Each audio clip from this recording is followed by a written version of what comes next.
আজকে আমি প্রথমবার জালসা বাড়িতে গিয়ে ফায়ার পান খেলাম। তো হ্যালো গাইস, সকালবেলা ঘুম থেকে উঠে তাড়াতাড়ি ব্রেকফাস্ট করে নিলাম। তারপর জলসা বাড়ির যেখানে রান্না বাড়ি চলছে সেখানে চলে গেলাম। তোমাদেরকে তো বলতেই ভুলে গেছি যে আজকে আমাদের গ্রামে জলসা, যে সমস্ত লোকজনরা জলসা শুনতে আসবে তাদের জন্য রান্না করা হচ্ছে। মোটামুটি 2000 লোকেদের মতো খাওয়া দাওয়ার আয়োজন করা হয়েছে, তাই আমিও একটু সবাইকে হেল্প করে দিলাম।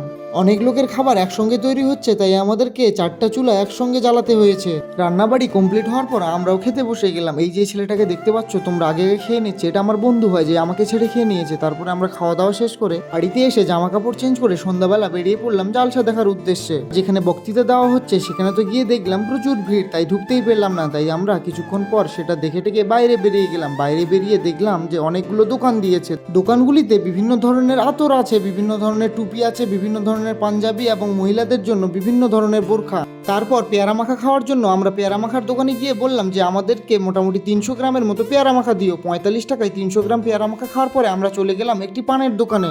পানের দোকানটিতে বিভিন্ন ভ্যারাইটিস রকমের পান ছিল, কিন্তু আমরা ফায়ার পানটি কোনোদিনও খাইনি, তাই বন্ধুরা মিলে সবাই একটা একটা করে ফায়ার পান খেয়ে ব্লগটা এখানেই শেষ করলাম। আর একটি পানের দাম আমাদের কাছে 40 টাকা নিয়েছিল।